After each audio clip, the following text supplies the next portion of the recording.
Hello everyone and welcome back to our Portuguese homestead. Today I want to talk to you about 10 things that you should take into consideration when you're buying land, before you're buying land. In the case you are new here, my name is Leah and I live here on our land in central Portugal together with my husband Martin and our two children Puck and Bo. We've been in Portugal for 3 years now and I think we're now at the point where I can give you some solid advice. The chicken also wants to pitch in, but as I said, we've been here for 3 years now. Seen many people come. We've seen a few who went away again, and so today I want to share what we've learned from those interactions, as well as finding our own land where we are now building our homestead. First up, water, and this might sound very obvious, but I've seen some very interesting mistakes over the last few years. So I'm standing by our well and we knew that this was here before we got here. And that might sound a little bit weird because you're thinking, oh, this is also such a nice property, all cleared. Well, it wasn't clear when we bought it. So we had to kind of rummage through the bushes to actually find this. But we saw it in the middle of summer and there was still plenty of water in it. And so that was a really good sign and one of the reasons why we decided to go for this property. Some important things to take into consideration about the water is a stream is not always a stream here in Portugal. In winter there are plenty of streams, but over the summer they usually close off a lot of the dams, the barragems, and that means rivers will run slower and most of the streams will run out. So if you're thinking, oh, this is so nice, and you're coming in February and there's plenty of water, it doesn't always mean that there's water in summer, which is when you need it the most. Some solutions I've seen for that is pumping it up while the river is running, or the stream, but you need a lot of water through summer, especially if you're doing a garden, and so that's not always a realistic solution for the problem. A thing that's also important is the location of the water. Our well is at the bottom of the property and a lot of times they are, but for us this is a really logical area for it to be in because we have our garden next to it. We're not so far up that we need an extra heavy duty pump to get it all the way up there. Although in the future we are moving, but there are wells on the top as well, so that won't be an issue then. So it's important to think about the location of your water in relation to where you want to live, where you want to grow food, and if it's all the way off from where you're thinking you want to do things, maybe it's not such a good idea. A little note about boreholes. Plenty of people get them, but here in Portugal, especially in the south, a lot of the times it's no longer permitted because the water levels are already very low. And if you get a borehole, you're using water that's been stored in the ground for hundreds, if not thousands of years. And that also takes a long time to be replenished. So it's better to use more surface level water like a well, and maybe do some rainwater catchment. But in general, I'm not a fan of boreholes. They can be a solution, but that's just my opinion that it's not a great it's not a great way to get your water. Another quick note on water, it's also good to be aware of your surroundings. So if you are next to a stream and you're planning on using that water, it's good to know if there are any sheep or goat farms close by, if there's any kind of possible contamination of that water through livestock and stuff like that. And that's good to know because if you want to use that water, it won't be suitable for drinking straight away. And it will be very hard to filter, so it's best to have your own source of water and have that checked out. Okay, another point that I feel very strongly about and I do very much hope that you take into consideration is budget. So over the years I've seen many people put their very last euro into the land and then they have no money to spend on getting set up. And so my advice would be to only spend about half of your budget on the land itself, or that means that you have enough money to spend on stuff like setting up a structure to live in, a kitchen, some tools that you might need and not already have. For example, for us, we lived in our camper van when we got here, which is not a good space to live in long term. So we knew that we had to set up a yurt, because we also knew that there is no ruin here to rebuild, and we'll have to build a house ourselves. And that's not an easy task, especially in our particular situation.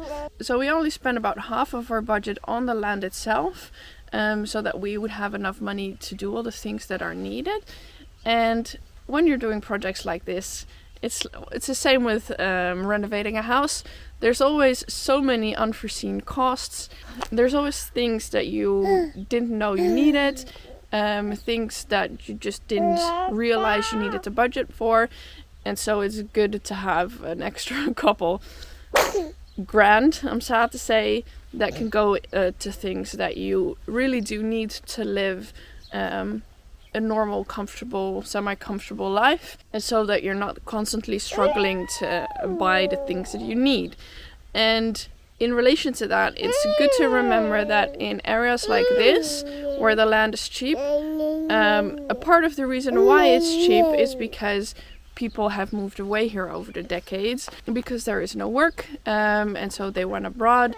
And so it's not realistic for you to think, okay, I'm just gonna move in, get a job here, and that way I can pay for things as we go along.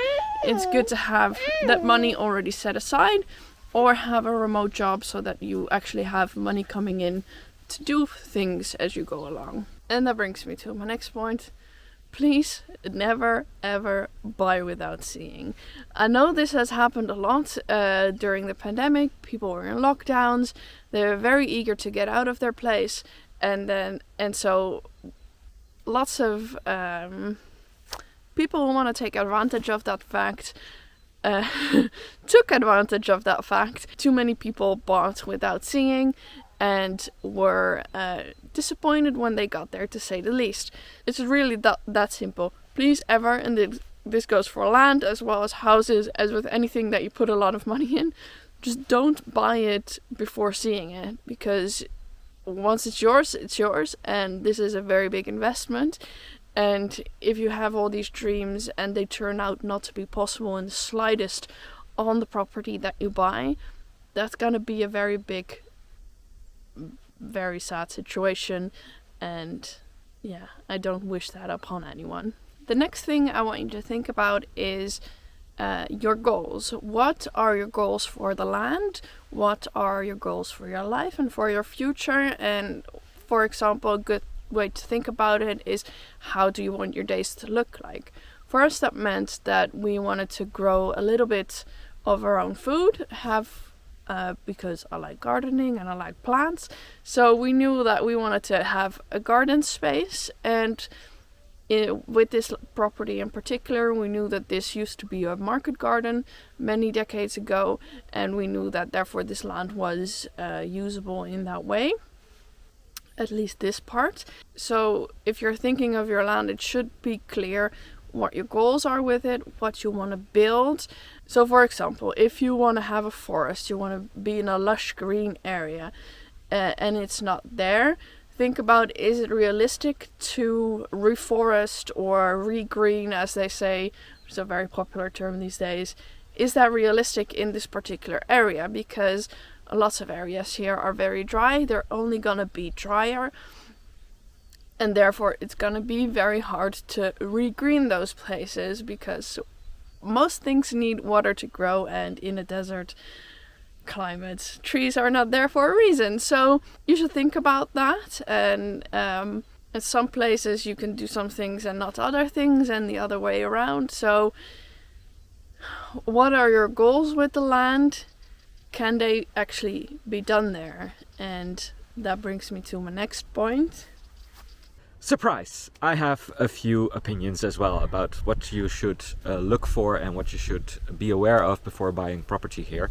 And my first thing I want to say is that you should be very flexible with your list of needs and wants in a property, what you're looking for, because there is a lot of land available, but it's not all the same.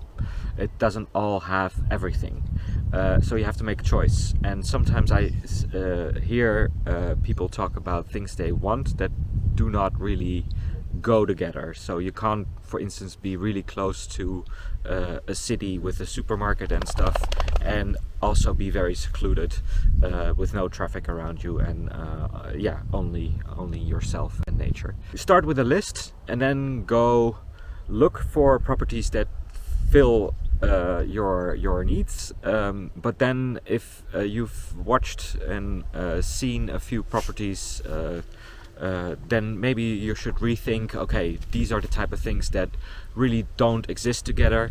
Maybe I should let go of one thing, and maybe that other thing can be achieved later. And of course, certain things just don't exist together. You can't be on a mountain and have a river. Those things don't go together. If you have that, then you are at the bottom of a hill, therefore not a lot of sun exposure. If that's something you find important, wishes should be achievable. The next point, a very important one, is that you're a guest here. If you come from abroad and you buy property in a different country, you are a guest. And you might not feel that way, but you may all have the rights to be there and whatever, but there are still customs that you have to consider, and ways of doing things that you have to learn, and especially if you don't speak the language from the get-go, you should be very humble in your approach with your neighbors and with the system. The government system. Just hope for the best, and often it turns out to be very easy once people want to help you, so you have to make them want to help you, and that's not by being a dick. And that goes, for instance, what I see a lot here is that people buy a neglected piece of property like we have, and then start to require all their neighbors to all of a sudden start to take care of their properties as well in the way you want them to. Of course there are rules and stuff about fire risks, risk and everything, but that takes time. And there might be a reason why someone can't take care of their property. Maybe they have moved away and they no longer know about the property or what state it is in. There can be plenty of reasons why people don't take care of their property the way you would like them to. But it doesn't mean that you all of a sudden can come in and start demanding things. That's a surefire way of having a terrible time in Portugal, and rightly so, because you are being a dick. Dog is eating a bone over there. Very natural. The final point I want to make before I give it back to Leah is that nature is not nature. Any place in Western Europe has at one point or another been used for a cultivation of trees, forestry, or agriculture or whatever, and therefore we don't have any primeval forests here or whatever, or old growth forests. If you want to talk about nature, it's all young nature and nature that's trying to recover or grow back into that old growth forests, but that will take forever, as in way beyond my lifetime and yours. So you have to think about what you want to do with the land, and don't consider it nature that you're destroying, but you're giving it a new use. And that means that if you have to cut down something because it has taken over your land, you should do that.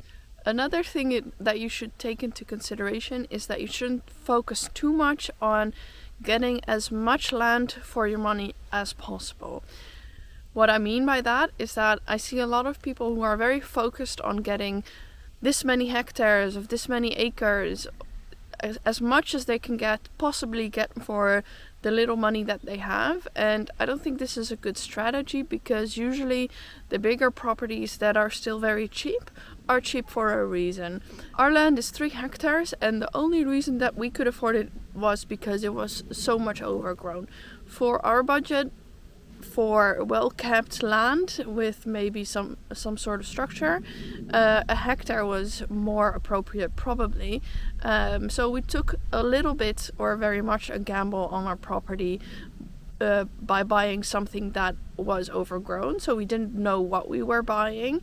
And other reasons that big properties might be cheap is that there's not much water, there's not much usable space, so it might be very rocky, especially in this region. You get these very big granite boulders that are pretty useless if you want to do some sort of farming. Or, as with our property as well, the hillside behind me here is very, very steep, so it's not usable if you want to grow some sort of grain on that. But luckily for us, we're more interested in agroforestry, so that makes this hillside perfect actually, because it has a lot of mature oak trees, cork oak and holm oak. So that is to say that you shouldn't be focused on getting as much land as possible, because not all land is created equal. You might not be able to do the things that you want with the cheap land, and it would be a shame to just have a bunch of land that you're not able to take care of. Which brings me to my next point. Don't buy too much land. I think there is such a thing as having too much land. In my opinion, land is a commitment. You need to be able to keep it up, and it can either cost money to keep it up because you need a tractor, or it takes a lot of time because it can only be done with a herd of goats. Not that I want goats, but you know what I mean. So it can take a lot up. It can take up a lot of your time. So for example, with us, we have this small olive grove, and despite what people might tell you, it is work, because you need to harvest the olives, you need to prune the trees, you need to keep the grass low, you need to add manure. So it's not just a thing that grows and then once a year you come through, get your olives quickly, and then it's done. No, it's a commitment, and it requires more than 2 weeks of work per year. And so it's important to take into consideration what's too much land for me in my particular situation. So for us, we know that we have small children, we have other things to do, we also want to do other things than just maintaining the land. We want to be committed to other types of work, and so we chose 3 hectares, which was doable for us, seeing kind of comparing to what we had seen other people have in amounts of land, and we decided that this was doable for us, and I don't think we would get much more than this if we would do it again. So that is to say, maybe if you see a very big piece and it looks amazing, but you know it's going to be too much work for you, that's enough reason to not do it and maybe go for something smaller. Another thing that you should be realistic about is your needs. What do I mean by that? What I've seen a lot is people want to get out of the city for various reasons, but they're not very realistic about how much interaction they need with other people. So Martin and I are both introverts. We like to be by ourselves. Some days we don't even talk to each other, and we love it like that. I love to frolic around in my garden. Martin loves to do all sorts of things, and we like it that way. And so this life in that sense is perfect for us. But I've heard a lot, and I do understand, lots of talk about, we're going to start a community, we're going to get all these people together, and be very careful with that as well, because dividing up property is not legally allowed in Portugal. So say you have a plot that's 10 hectares, it's not possible to sell off 9 hectares of that land to 9 different people. That's not allowed. Anyway, to get back to my point, under the pressures of lockdown, I've seen a lot of people who think they want to be in an area where they think there is more freedom. So we're obviously very privileged that we have all this space compared to the small apartment that we used to have in the city. So I don't envy anyone who has been through that very hard thing. But some people just love being around other people. And if you're looking for that, maybe don't go to a very sparsely populated area like this. There's not many people around, and yes, of course, there are slowly people flocking here again, which is great, but a lot of the times people are very busy with their own projects, and you're just alone a lot of the time. So if you're very in need of constantly having interaction with other people, and that's what makes you happy, I would really advise you to take that into consideration, because you'll be unhappy if you're alone all the time. That would make this kind of life very hard, I think. So, but I like to be by myself, so this is perfect for me. All this is not to discourage you, but to encourage you, but to learn from the mistakes that we've heard over the years, so that you can avoid those mistakes. So, should you move your family off grid and start this adventure? I would think so. Yeah. It's all fun, and you only live once, so why not? That's it for this week. I'll see you next week for our regular program.